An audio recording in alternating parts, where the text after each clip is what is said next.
Jadi dari 1.800, ini dari gereja lokal yang pernah gua amatin, 1.800 jemaat atau 1.600 kurang lebih kehadiran per minggu. Itu yang hadir di kebaktian di ibadah raya umum, ya. Tapi kemudian yang masuk ke dalam ibadah remajanya, ya, itu menurun dengan sangat drastis, katakanlah 100 atau 200 orang.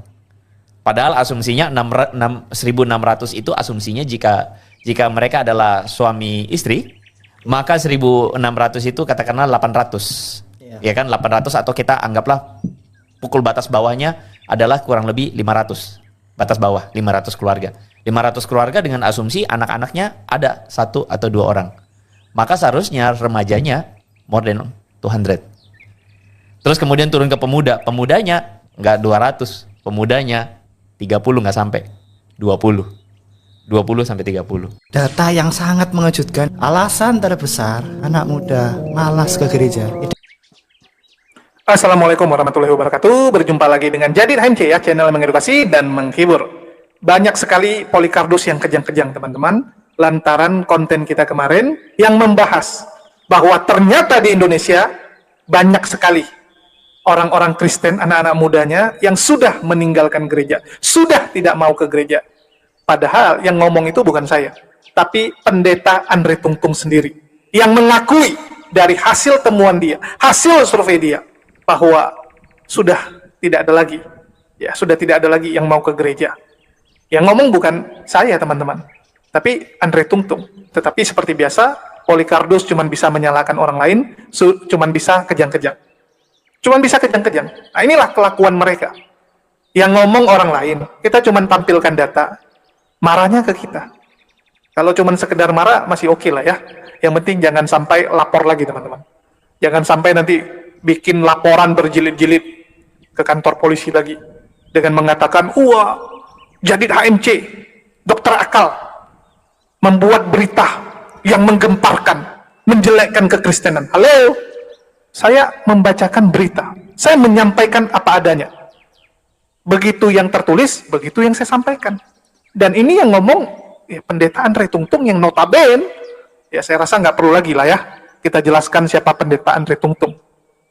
Jadi bagi teman-teman sebelah, kalau mau kejang ya jangan ke saya gitu. Ini kan realitas, suka tidak suka ya kita harus menerima fakta ini gitu.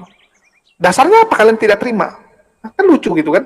Memang kenyataannya gitu, ya sudah gitu. Oke? Ya, kita akan lanjut teman-teman, dan di sini saya ingin memberitahukan, ya. Kalau kemarin ini kan data dari Andre Tungtung. Kali ini kita akan sampaikan data dari Bimas Kristen, ya. Dirjen Bimas Kristen, yang notabene adalah perwakilan resmi kekristenan di pemerintah. Ya, jadi jelas kalau Bimas Kristen ini bergerak mewakili kekristenan. Ya, saya sampaikan datanya, teman-teman. Dirjen Kristen, 50% generasi milenial Republik Indonesia tinggalkan gereja. Wih, tinggalkan gereja, teman-teman, ya. Direktur Jenderal Bimbingan Masyarakat Kristen Kementerian Agama RI, Profesor Dr. Thomas Penturi, menyebutkan 50% generasi milenial penganut Kristen di Indonesia meninggalkan gereja. Thomas menilai gereja bertanggung jawab untuk menarik kembali generasi muda kembali kepada gereja. Hasil riset generasi milenial atau generasi muda yang pergi meninggalkan gereja, itu tanggung jawab gereja untuk kemudian menarik kembali mereka, kata Thomas Penturi kepada satuharapan.com, Jakarta. Menurutnya, apabila ada problem-problem yang menyebabkan generasi milenial meninggalkan gereja tersebut, untuk segera diselesaikan solusinya. Dirjen Bimas Kristen itu menyatakan siap bekerja sama dengan gereja untuk bersama-sama mengatasi persoalan tersebut. Nah, ini cukup mengejutkan, teman-teman, ya. Kalau kemarin kita bahas dombanya dicuri, ya, dicuri oleh gereja lain. Ini dombanya meninggalkan kandang dan tidak kembali. Bukan dicuri, ya. Bukan dicuri, tapi tidak mau kembali. Dan Dirjen Bimas Kristen mengatakan harus cari nih solusi supaya dombanya bisa kembali ke kandangnya. Minimal dombanya punya kandang, jangan sampai domba nggak punya kandang, kan begitu. Harus dicari solusi untuk menarik kembali mereka. Lucu juga, ya, kalau orang udah nggak mau ke gereja kok dipaksa, kenapa harus ditarik gitu.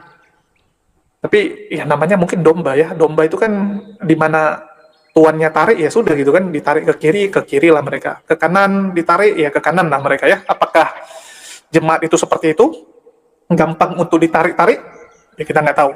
Tetapi inilah yang disampaikan, ya. Hasil riset mengatakan bahwa gereja 50% sudah ditinggalkan. Ini Indonesia teman-teman ya, Indonesia. Dan kita baca lagi.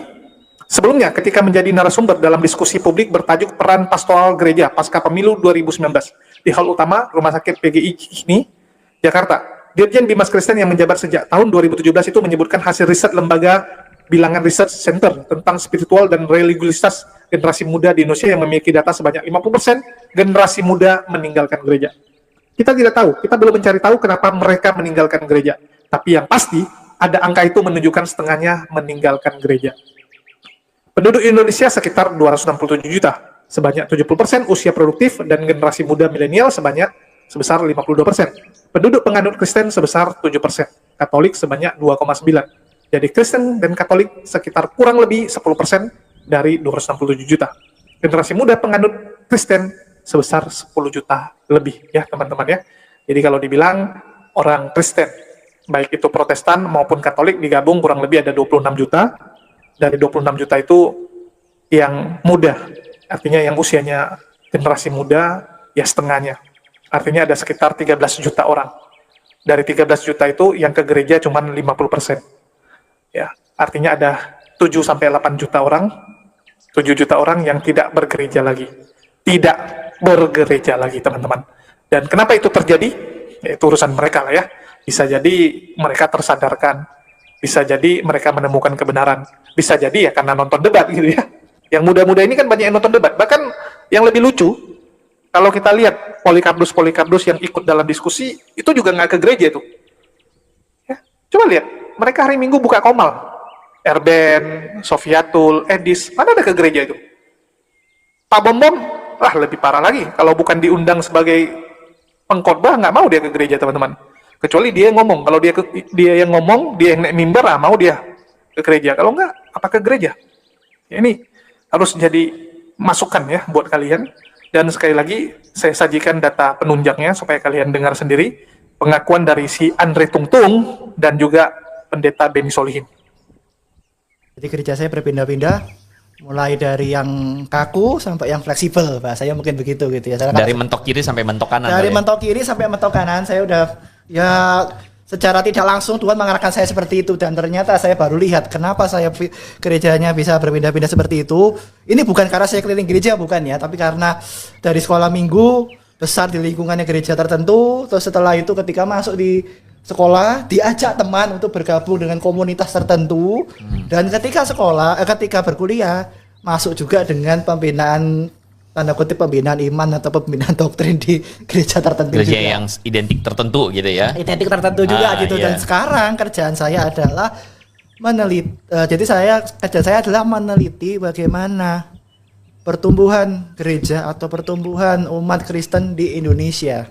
Yes, menarik gitu. Seperti itu. Yang diteliti itu seperti apa? Jadi menelitinya bukan berarti gereja ini bertumbuh apa tidak, bukan, tapi menilai. Salah satunya adalah seperti contoh yang sedang kami kerjakan sekarang itu adalah kami sedang meneliti kepada generasi muda, khususnya Gen Z, bagaimana mereka melihat gereja, dan bagaimana juga misalnya apa sih yang mereka malas gitu loh, datang ke gereja itu malasnya kenapa? Terus gereja seperti apa yang mereka cari? Nah, teman-teman baru mendengar bagaimana yang diceritakan oleh Bro Cemara ini ya, namanya anyway Cemara, itu menarik sekali. Iya. Pohon cemara. Iya, tapi jangan ditanyakan historinya ya. Oh. Oke, itu akan personal ya. Karena belum tervalidasi secara 100%. Oke. Nah, ini kelihatan memang orang yang berbicara berdasarkan data empirik ya.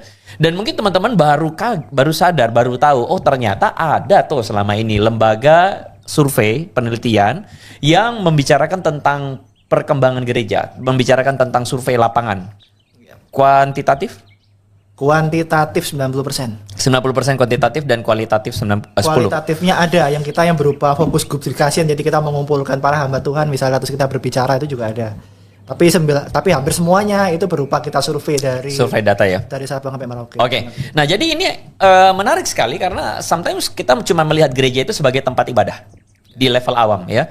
Di level orang pada umumnya melihat gereja itu sebagai tempat ibadah saja, dan kemudian wah ini rame ya, oh itu ini ya, atau mungkin wah ini kurang ya, atau gerejanya jadi sepi ya, dan sebagainya. Orang cuma melihat sebatas fenomena itu. Tetapi data-data yang boleh disajikan oleh Bro Cemara ini akan menjadi satu data yang sebenarnya patut untuk kita evaluasikan begitu. Karena banyak orang tuh cuman berasumsi dan berasumsi. Betul. Tapi data-data yang akan disampaikan ini saya rasa punya background validitas yang apa ya, yang bisa dipertanggungjawabkan. Kita ngomongin dulu soal sampling, Bro, ya. Sebelum data-data yang mengejutkan terjadi, kayaknya ada yang mau kepo dulu. Data pertama yang Bro mau sampaikan, yang bikin orang itu pengen, gue mau denger nih. Apa, Bro? Kita jangan ngomong sampling dulu. Nanti kita ngomong datanya dulu, apa yang bisa bikin teman-teman bocoran dikit, spill dikit. Data apa yang bikin lu kaget atau yang membuat lu sampai concern banget tentang gereja saat-saat ini?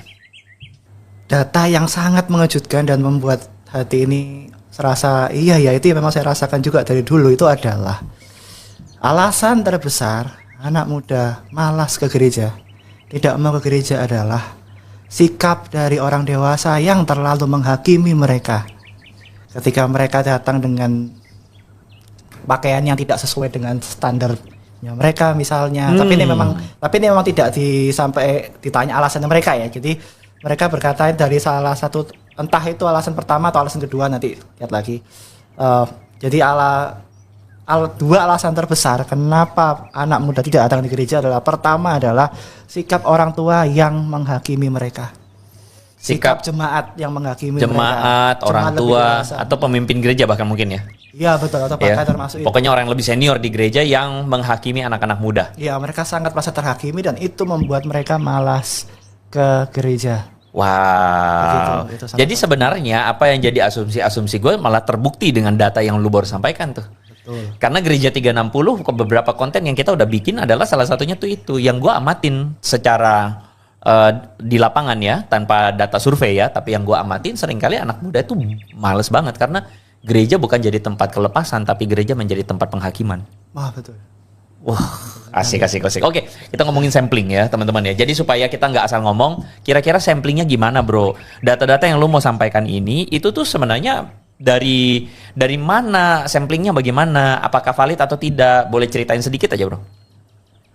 Jadi untuk survei yang terbaru ini kita lakukan di tahun lalu ya, tahun 2024 sekitar April atau Juni. Nah, kita mengambil data itu total respondennya kita ambil 1.400 responden tapi ini kami mengambilnya hanya di kota-kota besar di Indonesia. Karena kalau kita mau ambil di seluruh daerah, tentu saja kan juga pasti dinamika kan akan berbeda gitu ya. Gereja di kota dan gereja di desa kan analisanya berbeda. Jadi supaya betul-betul bisa menganalisa dengan lebih tajam gitu ya di suatu konteks tertentu.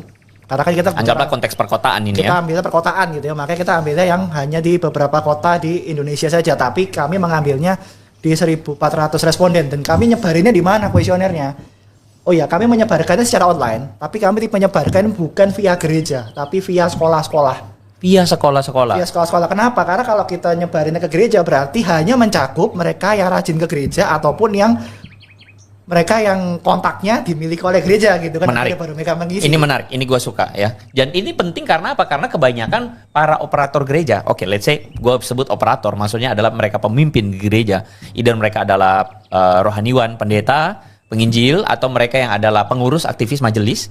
Sometimes data di gereja tersebut bisa bias karena yang mereka cuman amati adalah mereka yang masih mau datang ke gereja.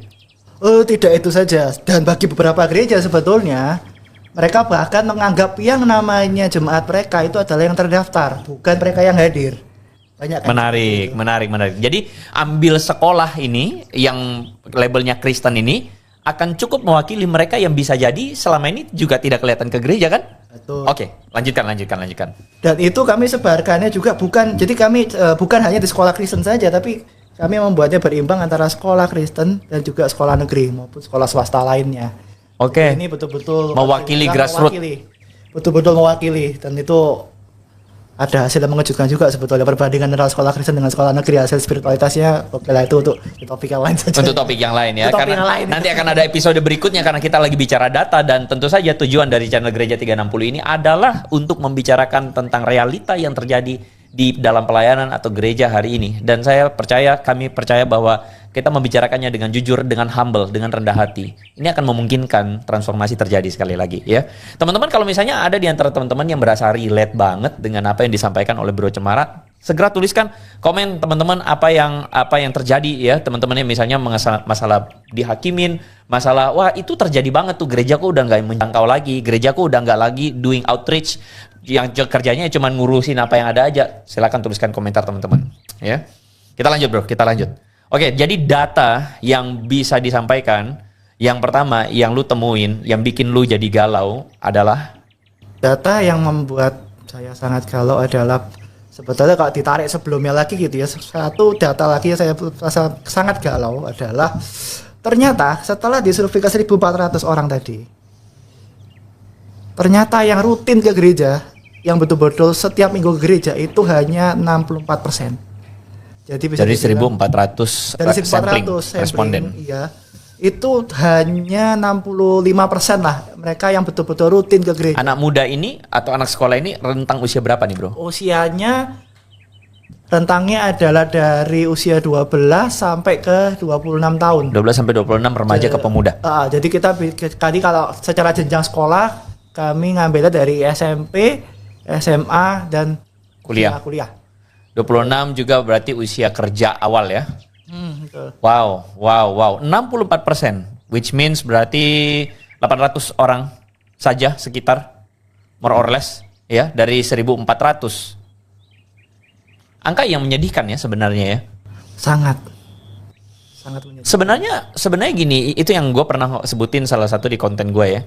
Jadi dari 1.800, ini dari gereja lokal yang pernah gue amatin, 1.800 jemaat atau 1.600 kurang lebih kehadiran per minggu. Itu yang hadir di kebaktian di ibadah raya umum ya. Tapi kemudian yang masuk ke dalam ibadah remajanya ya, itu menurun dengan sangat drastis, katakanlah 100 atau 200 orang. Padahal asumsinya 1.600 itu asumsinya jika mereka adalah suami istri, maka 1.600 itu katakanlah 800. Ya kan, 800 atau kita anggaplah pukul batas bawahnya adalah kurang lebih 500. Batas bawah 500 keluarga. 500 keluarga dengan asumsi anak-anaknya ada 1 atau 2 orang. Maka seharusnya remajanya more than 200. Terus kemudian turun ke pemuda. Pemudanya nggak 200. Pemudanya 30 nggak sampai. 20 sampai 30. Itulah realita di beberapa gereja hari ini yang kita harus hadapin tuh. Dan yang lu dapatin adalah masih mending sih dari 1.400, 800 yang pergi ke gereja. Namun saudara, mari kita lihat potret-potret gereja di Eropa, tempat munculnya reformasi 500 tahun yang lalu. Bagaimanakah keadaannya saat ini? Saudara, di Eropa itu sekarang ini ada 1/4 totalitas orang Kristen di dunia tinggal di Eropa. 1/4. Berarti 25% orang Kristen di dunia tinggal di benua Eropa. Tapi tahukah saudara, seabad yang lalu jumlahnya berapa persen? 67%. 2/3 jumlah seluruh orang Kristen di dunia itu tinggal di Eropa seabad yang lalu. Hari ini tinggal 1/4-nya. 25%, setengah lebih mengurang. Kalau saudara bisnismen, sales saudara kurang setengah lebih 50%, saudara pasti sudah stres, nggak ingat Tuhan Yesus lagi. Saudara yang dikasihi Tuhan, itulah keadaannya. Gereja-gereja dari berbagai denominasi utama di Eropa seperti gereja Presbyterian, gereja Anglikan, gereja-gereja Reform, Lutheran, saudara, juga termasuk Baptis, termasuk juga orang-orang Katolik, Roma Katolik di dalamnya, menurun dengan begitu dahsyatnya di Eropa. Sekarang mari kita pergi ke satu-satu negara, singkat saja, di Jerman. Apa yang terjadi? Saudara, sebuah sumber mengatakan semakin banyak orang Jerman dewasa ini bukan pergi ke gereja, tapi pergi kepada para perenung, dukun-dukun, ahli-ahli sihir, untuk mendapat penghiburan yang dulunya mereka dapat di gereja. Saudara yang dikasihi Tuhan, banyak gereja di Jerman telah kosong terpaksa ditutup karena tidak ada jemaat yang datang lagi. Bagaimana di Inggris? Saudara koresponden dari koresponden agama dari Daily Telegraph London menuliskan bahwa hari ini penduduk Inggris yang pergi ke gereja di hari Minggu hanya 2%. Hanya 2%, saudara. Diramalkan pada tahun 2040 gereja di Inggris akan punah. Hal yang sama diramalkan juga di Belanda, saudara. 2040 akan punah. Saudara, bagaimana di Prancis, negara kelahiran John Calvin? Jumlah ateis, orang yang tidak percaya Tuhan dan tidak mau tahu tentang agama, terus meningkat. Hari ini jumlahnya 31% dari penduduk Prancis sendiri. 31%. Yang terbanyak adalah kaum muda, generasi milenial. Berapa jumlah orang Protestan di sana? Orang reform di Prancis tempat John Calvin. Jawabnya adalah 3%. 3%. Kita memperingati 500 tahun reformasi, tapi saya nggak yakin kota-kota ini memperingati. Lalu buat apa kita peringati? Di sana hanya ada sebatang nyala korek api kecil yang tidak membakar apapun, yang tidak bisa menyalakan sepuntung rokok pun. Tapi yang menjadi serius adalah ketika kita mulai mencari tahu apa sebabnya sih kekristenan di sana itu menurun. Saudara, ada banyak faktor, baik faktor eksternal maupun internal yang membuat kekristenan di Eropa itu menurun. Tapi saya nggak peduli dengan faktor eksternal deh. Terlalu rumit, terlalu panjang. Saya ingin ambil faktor internal. Itu pun 2 saja. Sebagai otokritik kita gereja orang-orang Kristen. Yang pertama, saudara, apa sebabnya kekristenan di dunia Eropa itu menurun? Ini adalah dampak pemikiran atau dampak pemikiran teolog-teolog liberal. Saudara, dengan pemikiran yang tajam, logika yang tinggi, analisis-analisis Alkitab yang luar biasa jelimetnya, tetapi mereka bisa terangkan dengan nalar yang luar biasa dan didukung dengan bukti-bukti sejarah yang begitu nyata. Para teolog-teolog ini menolak Alkitab sebagai firman Allah. Ya, kalau saya ngomong tuh selalu pakai data, teman-teman. Kita selalu ngomong pakai data, bukan pakai cuap-cuap omong kosong seperti yang dilakukan channel-channel Polycardos. Ya, teman-teman sudah dengar ya, dan saya tampilkan data. Gereja di Eropa berubah menjadi bar hingga tempat main skateboard. Lucu juga kalau jadi tempat skateboard. Yang takutnya masih ada ornamen-ornamen gereja, masih ada ya relief atau pahatan-pahatan Yesus dan sebagainya gitu kan. Kalau jadi tempat skateboard ditabrak pula nanti kan, tiba-tiba patung ditabrak kan, aduh, gimana lah gitu kan. Menyedihkan juga. Jadi fenomena tak biasa terjadi di Eropa. Sejumlah gereja mengalami perubahan fungsi. Saking sepinya jemaat, gereja di sana berubah menjadi bar hingga tempat main skateboard. Fenomena ini terlihat di sejumlah negara Eropa seperti Jerman, Belgia, Belanda, Inggris, Skotlandia, hingga Swedia. Jadi gereja sudah ditinggalkan, teman-teman. Ya mungkin ya ini sedang musim gugur lah kalau saya bilang ya, musim gugur. Nih, jadi hotel hingga bar. Wih, jadi bar, teman-teman. Bahkan ada yang jadi ini ya, klub nih. Nih jadi tempat minum. Wih, minum bir guys, tos. Disuruh ke gereja nggak mau, tapi disuruh ke bekas gedung gereja yang sekarang jadi pub, rajin mereka ya. Nah ini mungkin jadi pertimbangan nih, besok-besok mungkin boleh nih tiru gereja yang di Jerman kalau nggak salah ya, atau di Afrika juga ada gereja yang memperbolehkan mabuk-mabukan, memperbolehkan minum minuman keras ya supaya laku gitu kan. Ada tuh gereja yang kasih minum bir. Wih, ya mungkin kalau buat gitu bisa laku lagi nih. Church converts to pub. Ini yang terjadi di Eropa. Apakah Indonesia akan menyusul? Bisa jadi. Tapi kalau saya lihat Indonesia akan pelan-pelan nyusulnya ya. Karena kita lihat fenomenanya kan di Eropa itu dimulai dari gereja memperbolehkan pernikahan LGBT gitu. Setelah LGBT diperbolehkan, baru gerejanya pelan-pelan banyak yang bangkrut. Nah, Indonesia belum sampai tahapan bangkrutnya dulu nih. Kalau kita lihat Indonesia mungkin akan masuk ke LGBT-nya dulu kalau saya lihat. Kalau saya lihat ya, mohon maaf.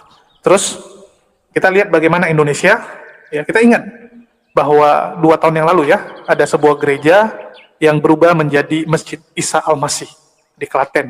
Dan ini sempat jadi satu fenomena yang luar biasa, sempat menghebohkan juga, ya, di mana yang membeli gereja tersebut adalah YPMA, ya, lewat Kohane Kristanto dan juga Kodondi. Ya, lewat mereka berdua terbelilah gereja tersebut yang berubah menjadi Masjid Isa Al-Masih. Ini sebelumnya gereja ada salibnya, terus salibnya dirobohkan teman-teman ya, dirobohkan, dijatuhkan salibnya. Aduh, ya ada tuh videonya. Tapi jangan kita putar, nanti ngamuk-ngamuk. Terutama oten-oten yang baru nonton diskusi, nanti ngamuk pula. Dan bagi teman-teman jangan lupa juga ya, ini ada satu website yang spesialis bagi teman-teman yang mau beli gereja ya. Jadi ini website khusus menjual gereja nih teman-teman. Ya namanya loopnet.com church. Ya, ini cuman di Amerika masalahnya. Ini website situs properti di Amerika, di mana kita bisa lihat ini semua yang ada di sini adalah gereja teman-teman. Ya, khusus. Jadi di sini jelas nih, wah gerejanya dia punya isi seperti apa, ya interiornya. Wah ini udah siap pakai teman-teman. Jadi kalau saya Pudin mau jadi pendeta ya beli ini gitu kan, atau enggak si Edis daripada dia buat rumah rumah apologet ya dia bilang ya, daripada dia buat rumah apologet yang nggak jelas peruntukannya, masih lebih bagus dia beli gereja yang dijual ini, gereja yang bangkrut ini teman-teman. Kasian nih, banyak sekali soalnya masalahnya, ya banyak sekali teman-teman. Wih, saya nggak habis pikir, gede, lihat nih layoutnya ya raksasa, wih, luasnya besar nih teman-teman. Nah, lihat nih, 22.280 square feet. Gede sekali, harganya segini, ya, kurang lebih, ya 20 miliar lah teman-teman, 20 miliar nih, oke, ya ini situs khusus jual beli gereja, dan ini sekaligus membuktikan bahwa yes, banyak sekali gereja yang dijual, jadi jangan kalian bilang, wah berita bohong, gereja ditinggalkan, nah, nenekmu kiper yang berita bohong. Kita bukan channel Polycarpus yang selalu memberitakan berita bohong. Mohon maaf, kita adalah channel yang selalu menyampaikan apa adanya. Kita katakan ya di atas ya. Ya, kebenaran di atas segalanya. Walaupun pahit harus kita sampaikan supaya kalian tersadarkan. Tujuan kita adalah menyadarkan orang supaya jangan mau percaya dari berita-berita bohong dari channel-channel Polycarpus yang tidak bertanggung jawab, yang entah apa aja beritanya. Coba kalian lihat kalau channel Polycarpus, entah apa yang mereka sampaikan. Ada datanya? Nggak ada datanya. Sembarangan. Murtadin, kalau kasih kesaksian, entah apa aja kesaksiannya ya. Yang terakhir saya bahas murtadin. Bayangkan, orang di mana-mana, nggak ada yang melakukan tawaf di makam Nabi. Dia tawaf di makam Nabi. Saya pun bingung, siapa yang kasih izin dia untuk tawaf di situ? Dan sejak kapan umat Islam tawaf di Madinah? Ini kan lawak-lawak sekali gitu. Nipunya itu sampai level anak SD pun juga tahu itu tipuan. Tapi entah kenapa dikasih panggung. Saya nggak ngerti ya, kenapa kalian suka ngasih panggung orang yang kerjanya nipu-nipu. Apakah ini bagian dari ya yang disampaikan gitu, karena dustaku, kemuliaan Tuhan berlimpah. Nggak apa-apa berdusta, yang penting kemuliaan. Apakah seperti itu? Inilah yang harus dipikirkan. Dan saya menyarankan buat teman-teman ya, misionaris, evangelis, daripada kalian sibuk menawarkan kekristenan kepada saudara-saudara muslim, yang notabene muslim yang masih berpikir akan susah menerima agama kalian, kecuali ya indomisasi, kecuali ada roh yang menjumpai dia, ketemu dengan sosok gitu kan, mungkin bisa murtad. Karena saya lihat banyak tuh yang murtad-murtad karena yang seperti itu gitu. Tapi kalau yang ya mohon maaf, lakukan kajian, perbandingan, masih nggak ada, belum saya temukan ya. Koreksi saya kalau ada. Dan sekali lagi, daripada kalian capek-capek, mending kalian fokus bereskan gimana gereja ini jangan sampai nggak datang orang. Sudah dikasih data, ada 7 juta orang yang sudah tidak mau ke gereja. Ya, kurang lebih, ada 7 juta orang anak muda yang nggak mau ke gereja. Kenapa nggak fokus kalian bagaimana supaya mereka tetap ke gereja? Itu aja fokus kalian, bagaimana mereka itu imannya kuat. Dan bagaimana supaya mereka jangan mualaf kan itu. Nah itu nggak ada masalah.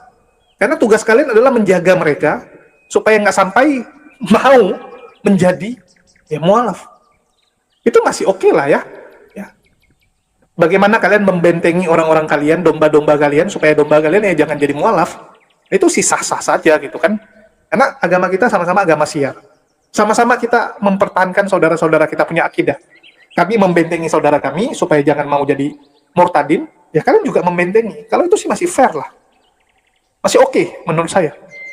Cuman masalahnya kan kalian lucu gitu. Bukan sibuk bagaimana membentengi saudara-saudara kalian supaya jangan mualaf, tapi sibuk menyerang iman orang lain. Ini yang kita lihat di medsos. Coba lihat, ada nggak yang melakukan apologet dengan benar, melakukan pembentengan iman? Padahal arti apologet adalah membentengi, ya, menjawab tuduhan kepada agamanya, menjawab tuduhan kepada agamanya, bukan menyerang agama orang lain. Ya, pernah nggak Yesus membahas agama Islam? Pernah nggak Yesus membahas Nabi Muhammad SAW? No. Entah kenapa kalian ini luar biasa memang. Edis disuruh bahas Islam paling kencang. Kalau ditanya ke Kristenan, aiu. Coba lihat, orang-orang yang kalian juluki sebagai apologet Kristen. Kalau ditanya tentang kekristenan, muter. Nggak usah jauh-jauh. Ditanya konsep ketuhanannya, muter, sampai detik ini ribut sendiri. Betul nggak? Apa yang mendasari orang Wanes, Mikana, ribut dengan yang lain? Herdi, ribut dengan yang lain. Karena konsep ketuhanan kan? Konsep ketuhanannya sampai sekarang belum final dan masih mutar-mutar, masih berantem, masih ribut. Orang seperti itu disuruh mengajarkan tentang iman. Halo, gimana mau berapologet kalau iman sendiri aja nggak pede, iman sendiri aja masih bingung. Kita tuh nggak bisa mengajar orang lain kalau kita sendiri belum beres. Itulah saya selalu mengatakan bullshit kalau ada orang bilang mau nolong orang lain sementara dia sendiri belum tertolong, dia sendiri belum selamat. Apa-apaan itu? Kalian kalau naik pesawat ya, dengar tuh. Bagaimana pramugarinya bilang, sebelum menolong orang di sebelah kita, sebelum menolong anak kita, ya kita tolong dulu kita. Masker oksigennya ya untuk kita dulu gitu. Selesai kita, baru untuk anak kita. Nggak bisa kamu berharap bisa nolong orang lain, sementara kamu sendiri masih bingung. Kalian tuh orang yang masih bingung. Konsep ketuhanan kalian belum final. Itu fakta. Nggak bisa kalian bantah.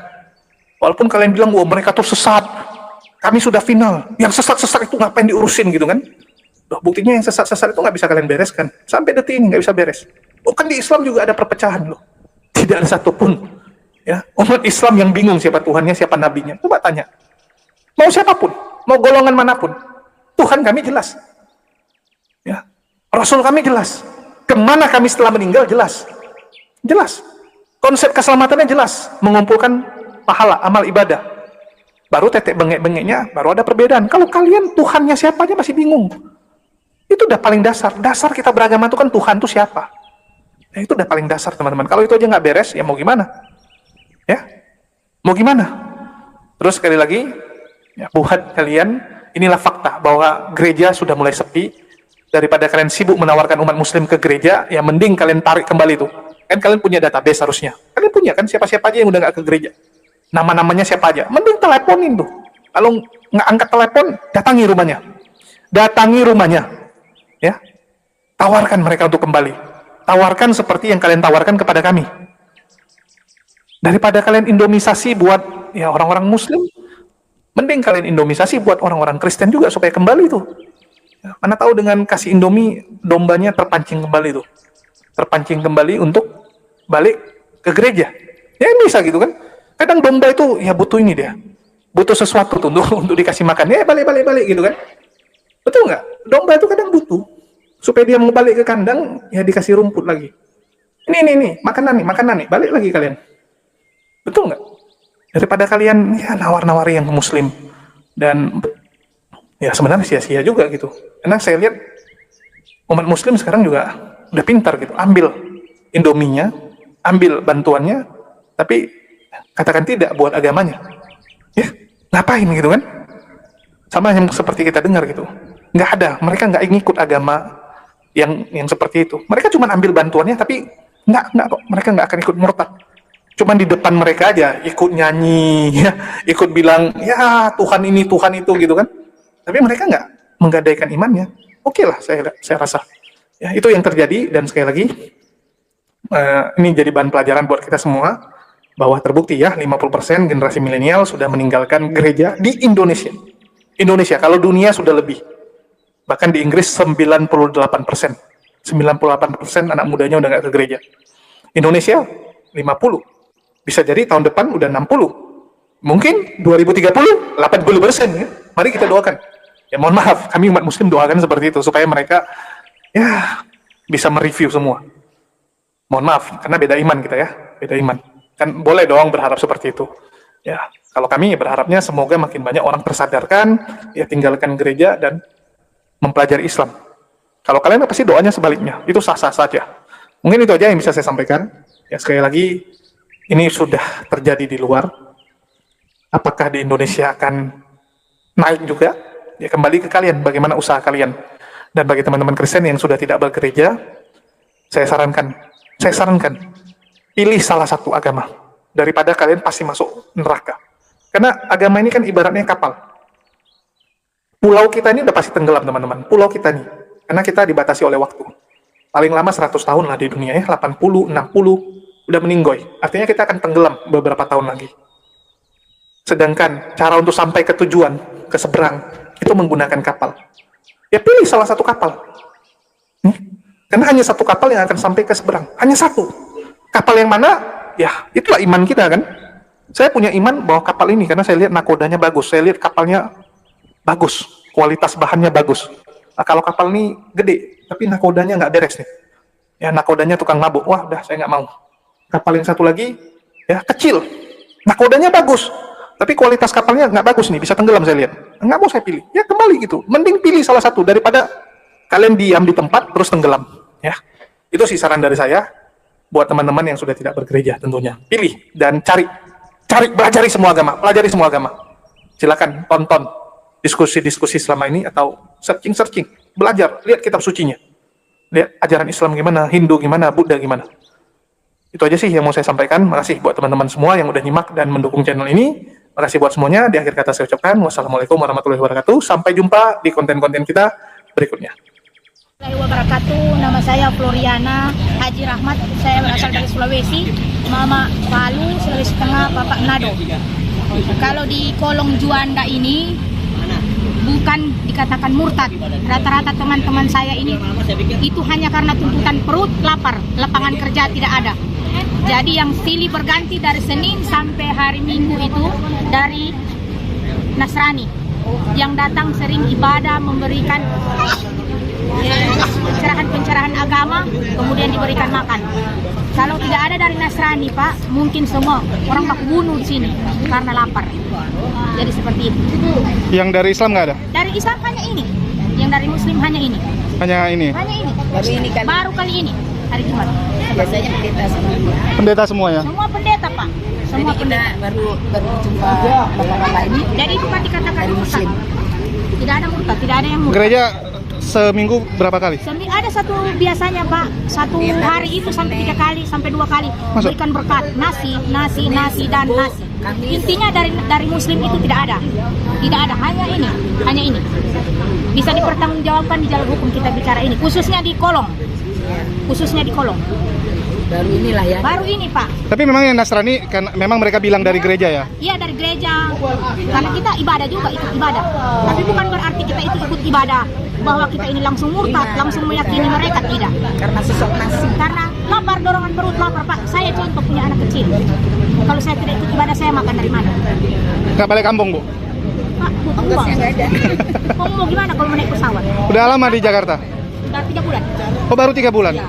Kami tetap habis lebaran mau pulang. Mau balik? Ya. Mau balik liburan doang atau Selama-lamanya sampai akhir hayat. Kemarin ngetes merantau artinya? Ngetes. Ternyata gagal. Ibu kota kerja. Apa yang dikatakan? Sama kayak Ibu? Asli? Pasar Bali. Oh, Denpasar, Bali. Hindu? Bukan, Muslim. Oh, Muslim. Oh. Balik. Oke, sukses, Bu. Makasih. Jadi kami sangat bersyukur ada diadakan yang Muslim. Kita Jumat nanti selama puasa buka barang lah. Nah, satu lagi, kita ini di bulan Ramadan ini kan, akhir bulan Ramadan itu menghadapi hari Lebaran itu kan zakat fitrah. Jadi kita mau ngitung dari mana untuk zakat fitrah? Kalau bisa dibantu, kita yang Muslim saja, Pak, bisa didata. Seperti itu. Oke. Fitrah saja. Siap. Fitrah. Oke. Bisa. Oke, makasih, Bu. Ya. Siap. Yang Islam aja. Iya, yuk makasih.